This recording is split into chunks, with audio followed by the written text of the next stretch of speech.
ஒரு கடாய் எடுத்துக்கணும்.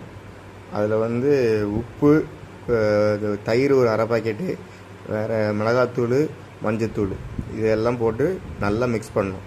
மிக்ஸ் பண்ணிவிட்டு அதுக்கப்புறம் நம்ம சிக்கன் எடுத்துகிட்டு வந்த சிக்கனை அதை கழுவி எடுத்து அதில் போட்டு நல்லா வரவி வைக்கணும். ஒரு 1 hour கிட்ட வைக்கணும்.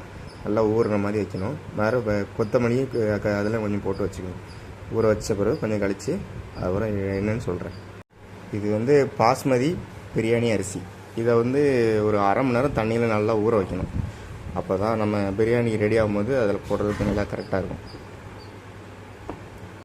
2 பெரிய தக்காளி நல்லா சின்னதாக கட் பண்ணி வச்சுக்கணும்.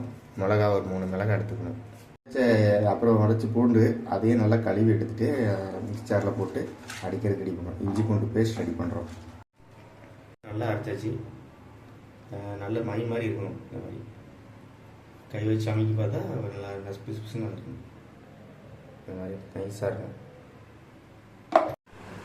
சிக்கன் அந்த மாதிரி நல்லா விரைக்கணும். இது என்னெல்லாம் போட்டிருக்கு அப்படின்னா, மிளகாத்தூள் ஒரு 2 ஸ்பூனு, அப்புறம் வந்து மஞ்சத்தூள், அதுக்கப்புறம் உப்பு, வேறு கொத்தமல்லி போட்டிருக்கு. இதெல்லாம் போட்டு நல்லா மிக்ஸ் பண்ணி வச்சுட்டு அப்புறம் சிக்கன் வந்து 1/2 கிலோ நம்ம கடையில் கேட்டாலே இந்த மாதிரி சைஸில் கிடைக்கும்.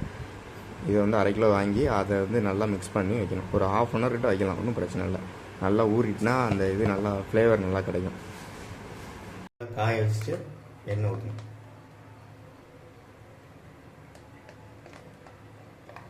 போதுமான அளவு எண்ணெய் ஊற்றிட்டு அப்புறம்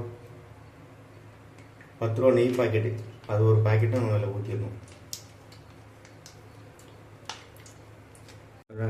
5-6 முந்திரி எடுத்து அதையும் உள்ளே போட்டுடணும்.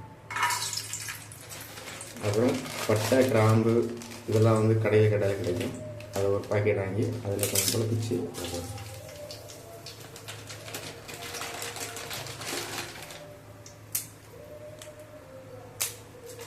இந்த மாதிரி உடச்சி போடணும்.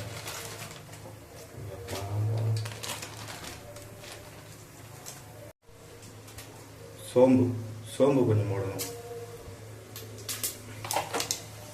நல்லா வதானோடனே வெங்காயம், நம்ம கட் பண்ணி வச்ச வெங்காயம்லாம் ஃபுல்லாக இருக்குது.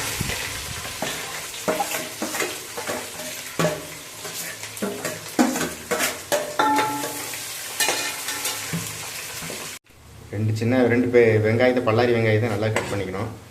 ஒரு தயிர் ஒரு அரை கப்பு ஊற்றிட்டு அது கூட மிளகாய் ஒரு 2 மிளகாய், கொஞ்சம் கொத்தமல்லி எல்லாத்தையும் போட்டு நல்லா மிக்ஸ் பண்ணணும். இதான் ரைத்தா ரெடி ஆகிடுது. நல்லா பொன்னிறமாக வதங்கணும். 10 நிமிஷம் கிட்ட ஆகும். அதுக்கப்புறம் மிளகாய் எடுத்து போடணும். மிளகாய் ஒரு 3 மிளகாய் போட்டு நல்லா கிண்டி விடணும். மிளகாய் வதக்கின அப்புறம் தக்காளி, நம்ம கட் பண்ணி வச்சுருக்க தக்காளி அதை அப்படியே அதில் போட்டுரும்.